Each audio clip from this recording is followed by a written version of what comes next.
Welcome to the Cyber Business Podcast, where we feature top founders and entrepreneurs and share their inspiring stories. Now, let's get started with the show.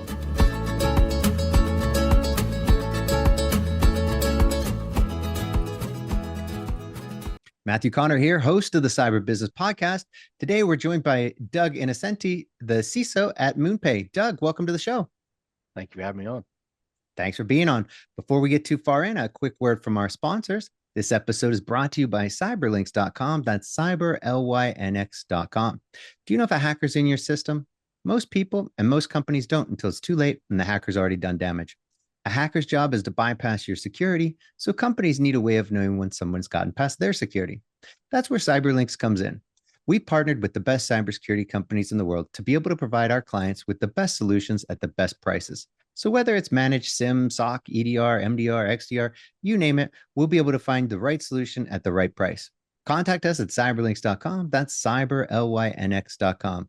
And now back to our show. Doug, for those who aren't familiar, can you tell us about MoonPay and your role there as CISO? Yeah, of course I can. So our mission here at MoonPay is to onboard the world to the crypto economy. We help users around the world buy and sell their crypto through their favorite payment methods, whether it's debit card, PayPal, Venmo, or bank transfer. As you said, I'm the CISO from MoonPay. I own both the IT and the security teams here at MoonPay. So my role transcends both sides, what we put in and what we secure. You know, when it comes to securing something like this, I think security is always a concern when it comes to money, right? And so you're kind of at the forefront of money and crypto and security. That's like that is Doug. There you are. So, you know, kind of walk us through that. I think that for everybody, you know, I think they're very concerned about security when it comes to online banking, when it comes to cryptocurrency. You know, how should people be thinking about security when it relates to them, and what does, you know, how does MoonPay kind of address those concerns? What's an interesting part, I think, when you look at security, it's a mutual side of it, especially in the crypto economy. When you look at what we do from the systems perspective, we take security very seriously. So when you look at how we secure the systems, we can secure environment. Nothing's off limits. So our goal is to ensure we keep the bar high and we keep all the defenses high at all given times. That also goes at the same time of educating our customers on the other side, because security is a mutual thing. We can do everything on our side to do it. The same thing in traditional banking, but it's even more so in the crypto environment where you need to protect yourself. So educating our customers, understanding what we do, providing information to them, whether it's through our support portal, and explaining the right ways to secure your assets and making sure you have the right, understanding around that is probably one of the bigger things. So security is a holistic enterprise when you look at it, not just something I do. It's cohesive of what you do as well on the same side. So it is something that we need to continue to elevate as things grow. As I think everyone who probably listens will know that attackers are getting more complex, they're getting more sophisticated. So it's not something you do once and you walk away from it. You have to continue to evolve it. And if you don't stay ahead of that curve is how you get caught. Oh, for sure. And you mentioned kind of educating the end user, I think, which is always a challenge when it comes to anything. And are you talking about kind of keeping them abreast of the latest kind of threats or scams, or is this more of kind of educating the user in general because you want the average user to start adopting crypto? I mean, if your goal is to get everybody adopting crypto, now are you kind of educating them in general? What's the approach that you're taking? I think it's on both sides of it. If you look at it,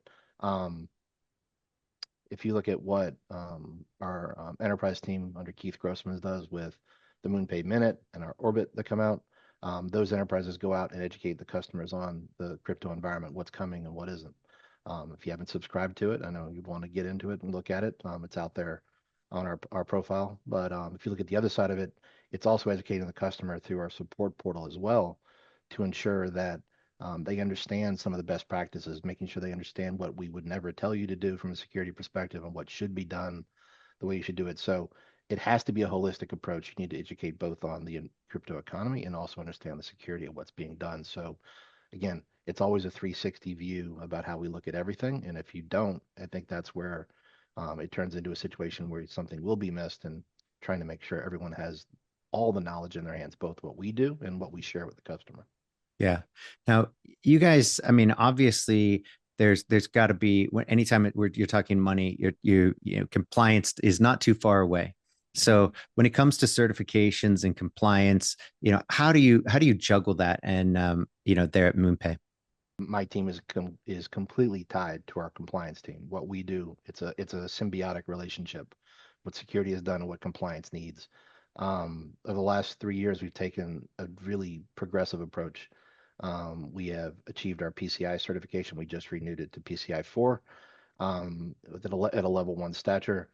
We achieved our SOC 2 Type 2 with a clean opinion as well. A lot of focus on the security and the apparatuses, and we've achieved our ISO 27701, our 2718, and we're going for our 27701 this year. So security is the cornerstone we get done, and it's something we've done. Those are certifications, and Yeah. those obviously lead us down a path, but what they allow us to do is establish the baseline that allows us to understand how we're going to secure things. It's not just simply the MoonPay platform and the MoonPay product. It's also everything from the point in time when someone walks into one of our offices all the way through through the process. So it's integrated in our day-to-day work that we all do here at MoonPay. So it's a security first culture, but it's a in blending it in with what our employees do, and then obviously what we do with our customers. Yeah, that's a rather unique take. I think it's the right take, but I think it's, you said that with these certifications, I think a lot of people take it and they're like, oh yeah, got it, check. We're ISO, we got our PCI, we got our SOC 2 Type 2. Yay, check the box, slap it on the website, and now you're off to the races. And they see it more as a I don't want to say marketing, but more as a check the box, and people are going to ask for it. I have to give it to them, but that's not your approach from what I'm hearing. No, it's not. I mean, I do agree it can be done that way, but the way to maintain it and keep it, we achieved them last year. We're in our surveillance audits this year. Our goal is to keep the bar high, and then to also continue to grow based on what the new thresholds. If you look at ISO from a year ago or others, there are new controls that are being added into it. You need to look at what those are being done. AI has changed the world as how we look at it, our defenses. Those need to be added into our program. If you look at what we are working on for our licensing, we just recently got our MiCA license in Europe. High bar when it comes to DORA and the regulations that are required there. So our ISO program and the SOC program we put together along with the PCI set the foundation for us to elevate the program higher to meet those goals. So I agree with you. It can be used as a marketing campaign, but if it's done properly and it's maintained properly, it creates a culture that is both secure, and it also creates a culture that allows us to grow as the threats grow in the environment. So no, it is not a one and done, put it in the shelf and put it in the drawer. It's a life cycle that we continue to work on here. I love that. I think that is 100% the right perspective to take on that stuff. And let me ask you, so I think a lot of people when they first go and they're looking at something like SOC 2 Type 2, I think it can be overwhelming. There's like, I've got a million things I've got to do day to day, and now I've got this. Did you end up using something, or do you use something like Vanta to assist in that, or did you guys just kind of go at it? How did you guys? What was your approach? Yeah. So we did use Vanta. We've spoken to them. They're a key partner for us. It's used for data collection like most companies would use, but it's not the only tool we use Yeah. on the toolkit to do it. Um, first thing I would say, finding the right partner for your audit is important. We took a high bar looking for a really quality auditor who was going to push us on it. We also brought in some additional help to help us set the foundations for it to be done. But those were the kind of the boilerplate work that needed to be done. Um, a lot of it was based on the team we achieved here from a security and an IT perspective. I have some really talented individuals on my team who really set the bar high and wanted to run with me in that journey to get there. And a lot of it also comes down to the testament to the executive team. We wanted to get there. It wasn't just a check the box. It was setting the bar high to be a secure environment. Trust is a cornerstone of any company. I think we live it here as well. So understanding that we set a positive tone when it comes to security and making sure that we maintain it really means we maintain the trust for both our employees and for our customers. Let me ask you, is that the perspective that you kind of, being the CISO kind of pushed out and you created that culture? Was it something that was, kind of already existed there because of, it was inherent in what you guys were, what MoonPay does, so it's got to be there, or how'd that come to be? It was always here. I would say it was nothing that was like we had an epiphany, we wanted to have it. It was always here. But maturing the program and going from what it was to take it to that next level, to know what we wanted to do as a company, really was a part of it. So it wasn't just simply, you know, we needed to do it. It was if we're going to grow and we're going to mature and we're going to take that direction, it needed to happen. Um, when I came in and the team formulated and we came together, it really was a vision of where we wanted to go. Yeah. So establishing the new systems and really, reinventing security, reinventing IT, building a platform that was both um, secure but agile at the same time, which I think is in our environment with the startup and the way we're in the world we live in, was really building an environment that was secure and needed to move fast. The worst thing that could happen was building a solution that really became a negative to the business. So making sure that we worked in partnership with the groups and making sure that we could build the velocity along with it. It doesn't mean we dropped anything. It just meant that we built programs and solutions that allowed the teams to work quick and fast, and understanding that we needed to move with the business, not against the business at the same time. Because Nice. the first time they start to push back is when you start to lose the traction. So working together really set that tone the right way. Yeah, for sure. So let me ask you, as the CIO and the CISO, that's big hats to wear, right? So let me ask you, how do you kind of manage that, right? Being in charge of IT and security. I mean, obviously you've got good help, but you guys are kind of on the cutting edge of when it comes to to crypto and that technology and the integration and implementation of that. And Mhm. so, at the same time, that comes with the burden of making sure your IT and your security is also there. So that's a lot to do, a lot Yeah, to handle. yeah, it's a lot of coffee. That's what it is. No, no, I think it's an interesting topic. It really is. Um, uh, I think it's overlooked a lot. The right vendors and the right tooling is the right way, is something to look at. I think it's sometimes how to say spoken differently.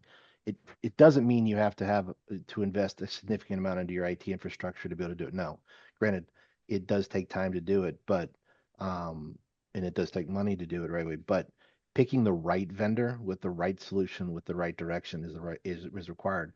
Um, Failing fast is also very important to be able to do it. If you find this one doesn't work, you need to be able to replace it quickly to be able to do the right way. But also having a vision to how you want it to line up. We knew with my team how we wanted to lay the platforms in, what that cornerstone was, and how the products would work along with it was key to it. So that combination of a proper vendors, the vision that we were going to do it, how we laid it out, and not trying to achieve it all at once. Understanding you had to chunk it in ways to do it. You can achieve 80% of the goal with 20% of the work sometimes. And if you do that right 20%, you can hit it and deliver on it and move to the next level. So we just continue to iterate on top of it each time. Putting the foundations in, achieving that first goal, and just continuing to iterate time over time, and understanding we had a goal to get there, and it's worked very well for us and allow us to continue to move the needle everywhere we want. So, having kind of that experience and I'm sure that the failing fast and, kind of helps to kind of iterate through, if you will, the vendors. But, in terms of lessons learned and advice you'd give people on kind of finding the right vendors and managing those vendors, what advice would you share? I would say the first part is, and I said that you got to have the right team first. You can't do it on your own. It's not a one-man show. It's not a one, you need to have the right team to do it. So making sure you have the proper team, whether it's looking at your generic IT infrastructure when it comes to what needs to be done at the endpoints and making that decision of how you're going to do it. How you procure is also going to be there, I'd say is important. So first comes into is your team. You need that first. It's nothing without the team. You got all the best vendors in the world. It's not going to help if you don't have the right team. Um, Vendor selection comes in next, which was critical.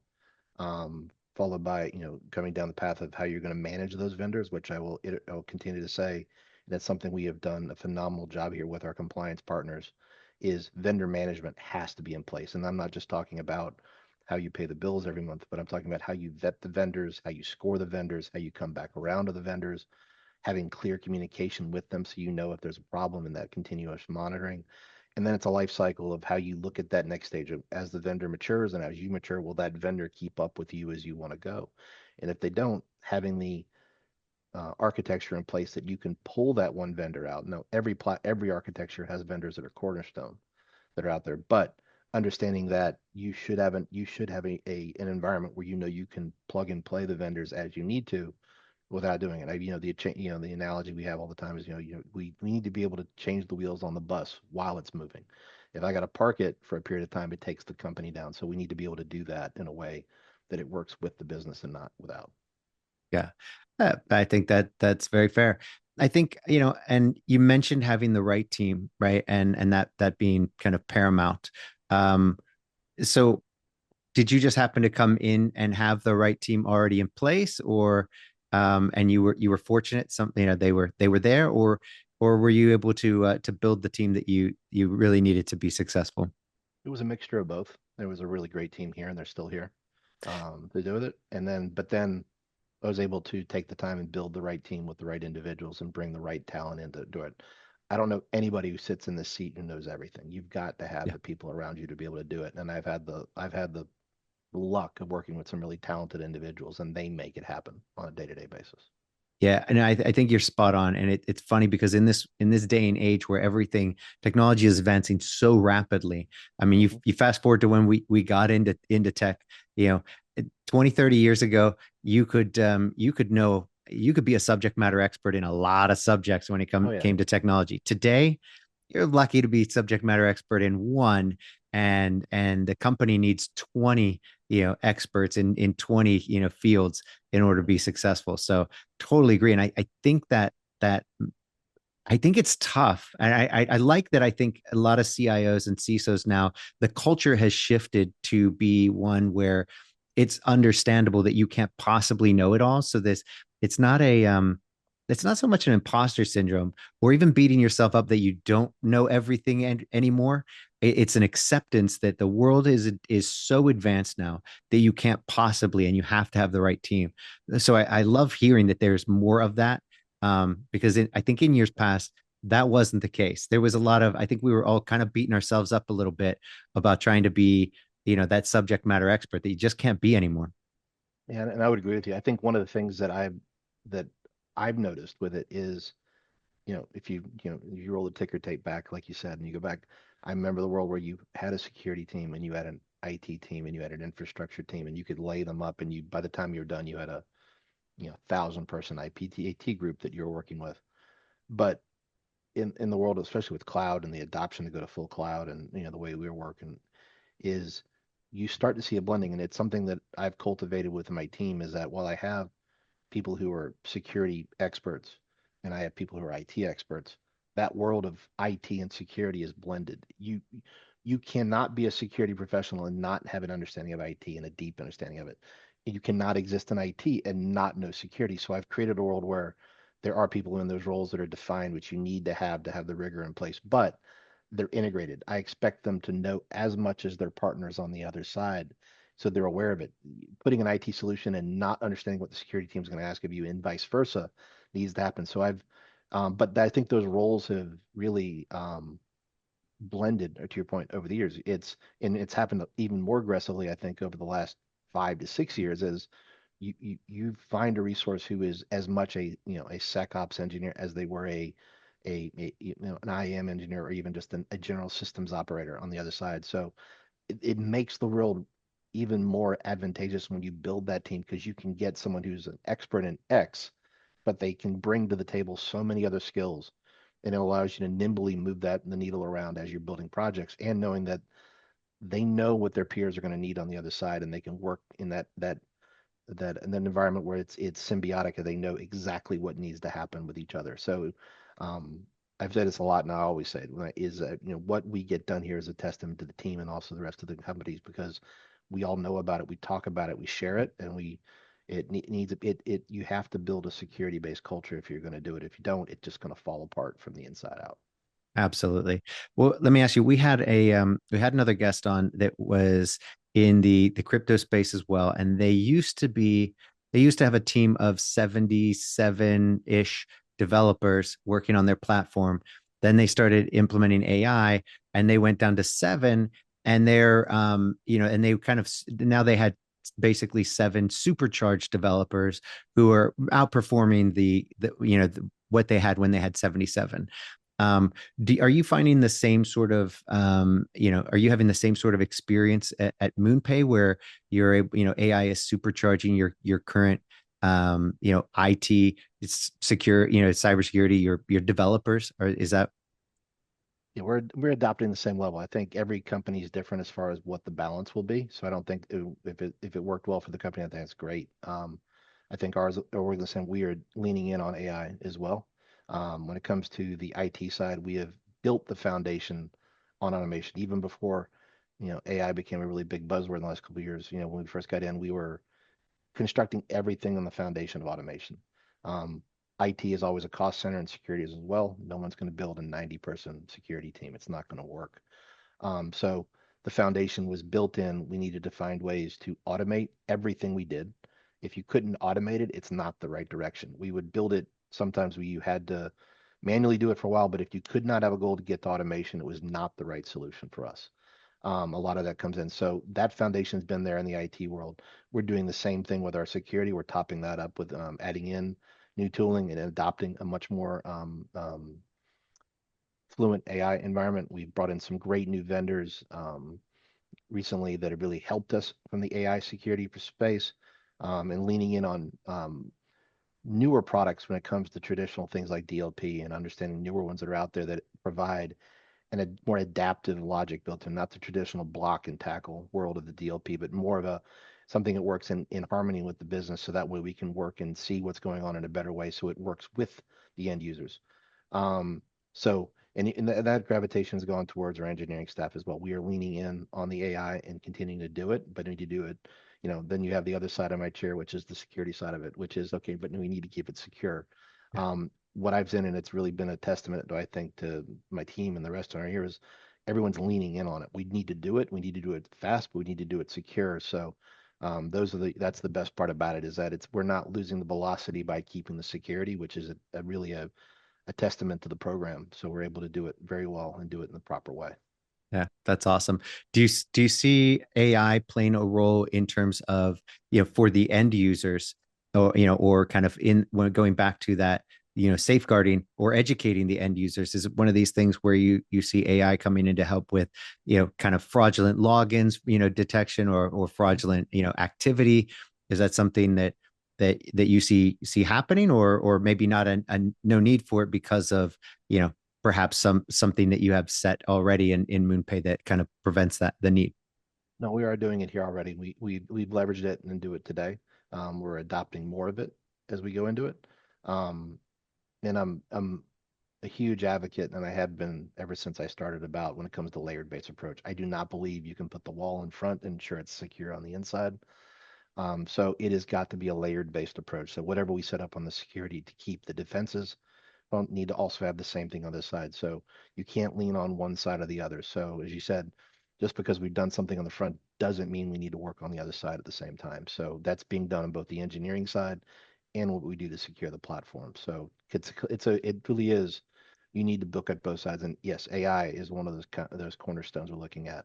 When you asked about our customer, our support team is leaned down on a great set of AI tools on our customer support, using AI to be able to respond to the customers and provide them more insight. So as we continue to mature that side of the business, yes, it's going to continue to provide a much more automated, and I think in a way that provide in a much more rapid manner responses to the customer based on the intelligence that it has.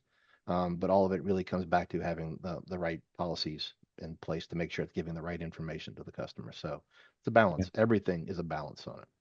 I think a lot of people are kind of really curious to see, kind of where AI, as a lot of companies start to early adopt AI in customer service with the support chatbots and whatnot, kind of see that mature. And I'm kind of curious from your perspective now, as your customer service, reps are using, or customer services is using leveraging AI now.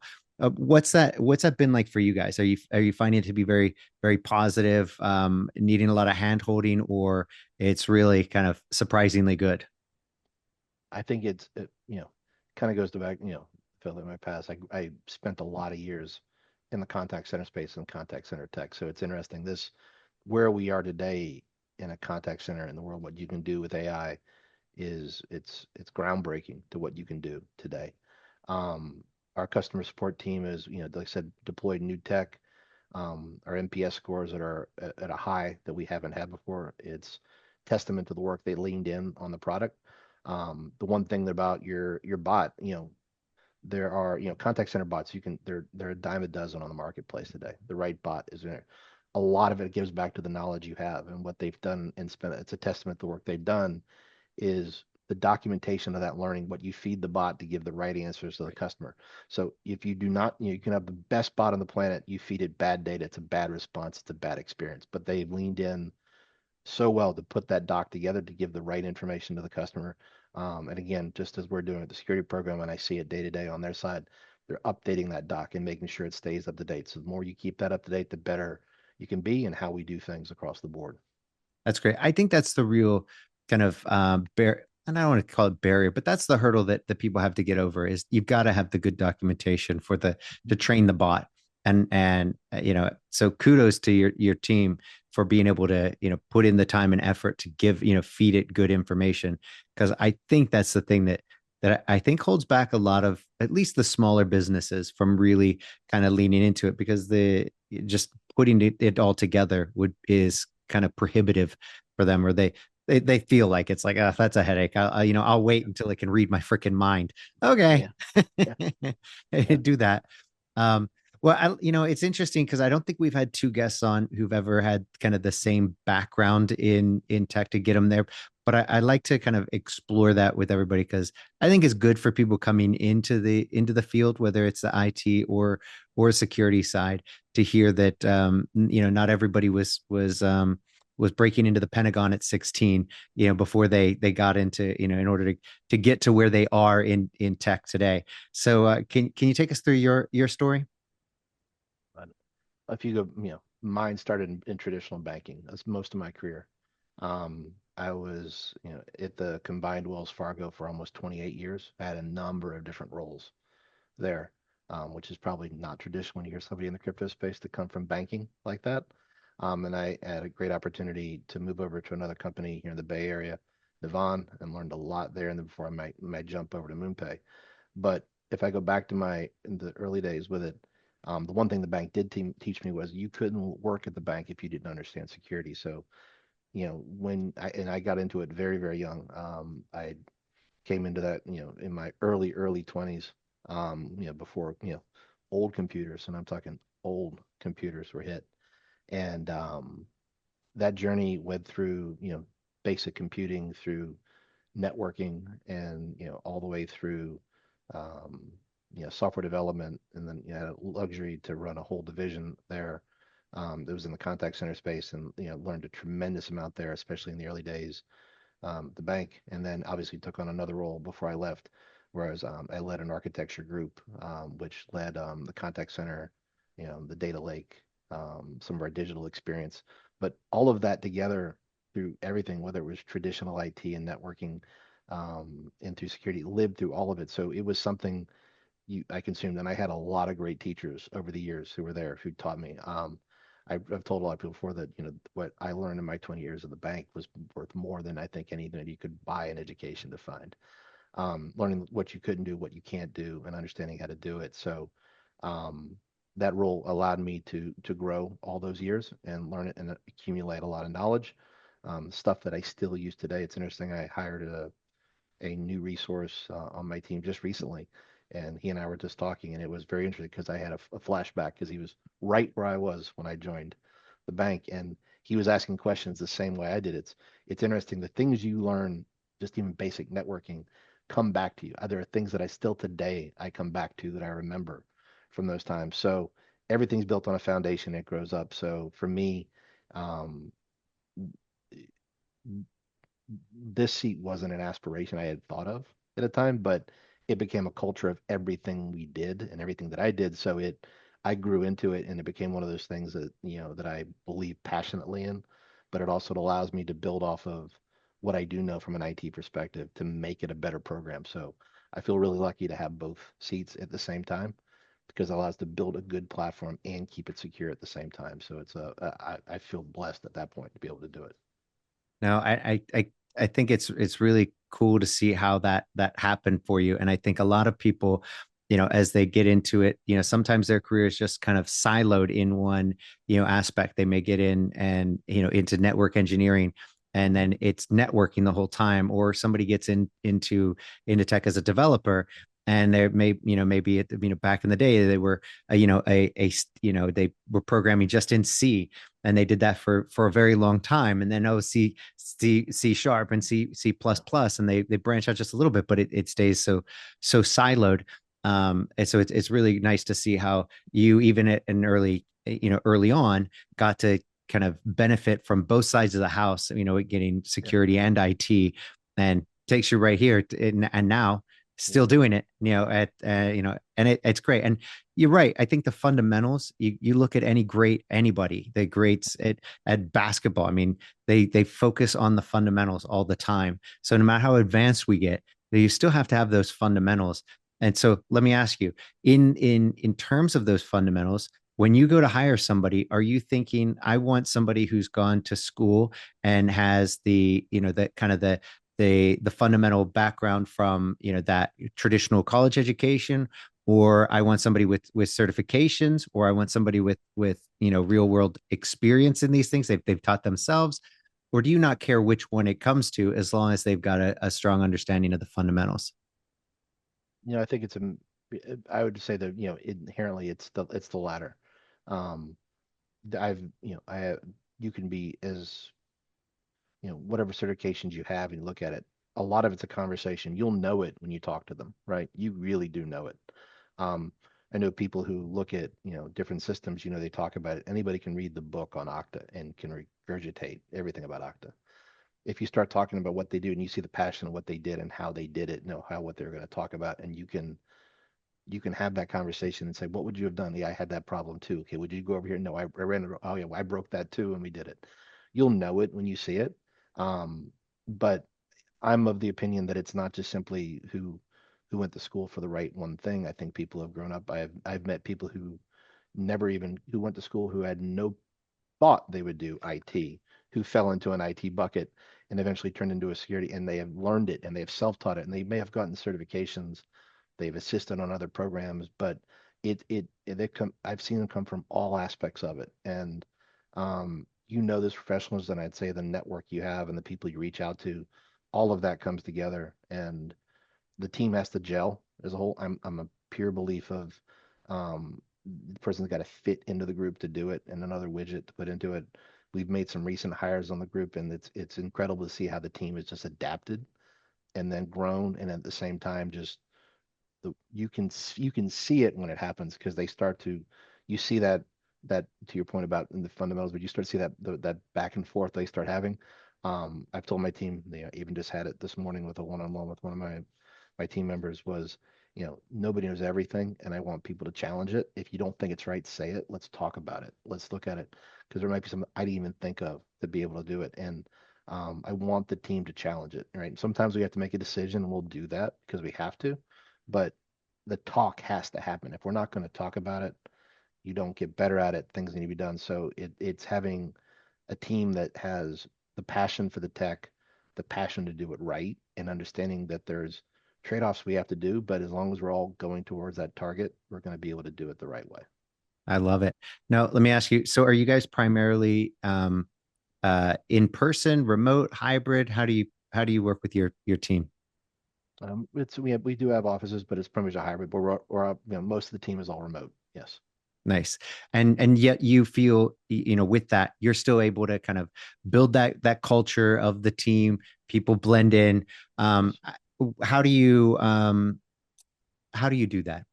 Are you guys, is it just because you're having a lot of meetings, and you work collaboratively, like in teams meetings?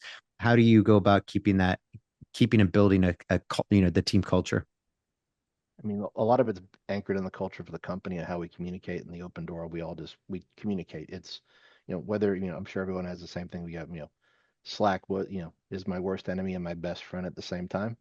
Of But, course. of course, but it's a lot of it. It's having the conversations. Like I have one channel that's got my entire team in it and we openly talk.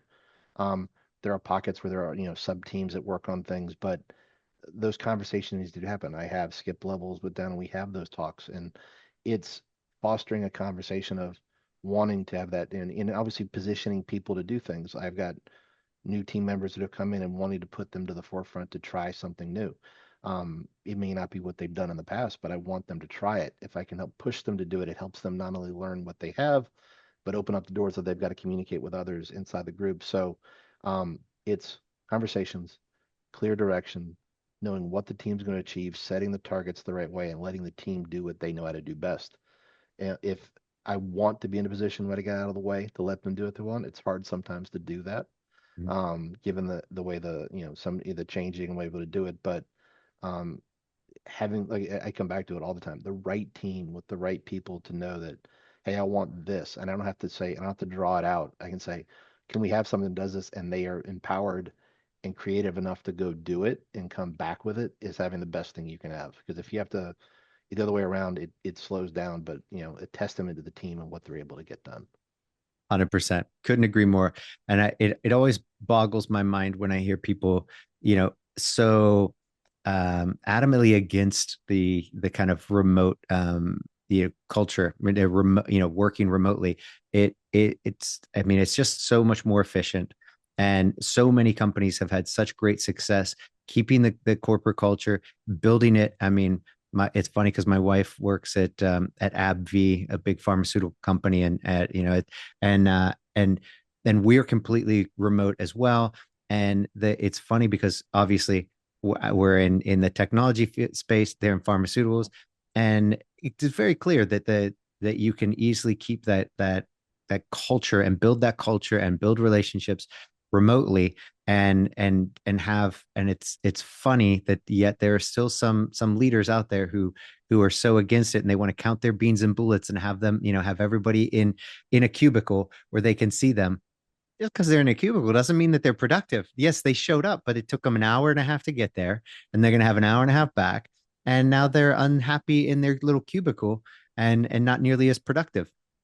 Yeah. I spent many years in a cubicle, but and I would say that um, you know, the culture we have here and the values we have anchor back into what the team gets done. So it's a top down first to it.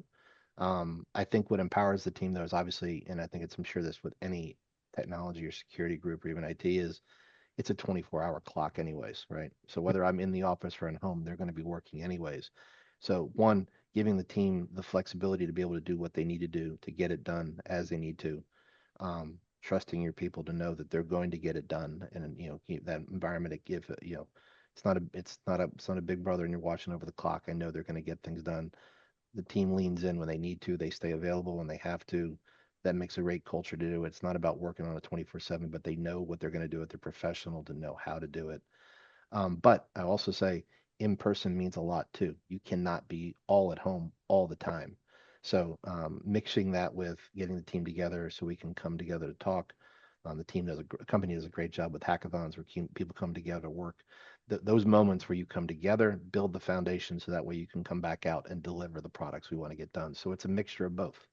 Yeah. Fantastic. Well said. Doug, before this has been an absolute blast, but before we go, can you tell everybody where they can find out more about you and more about MoonPay? You can catch it on MoonPay at moonpay.com. As far as myself, I'm on LinkedIn if you want to find me there. But been a pleasure talking to you. I appreciate it, Matthew. A pleasure. Until next time.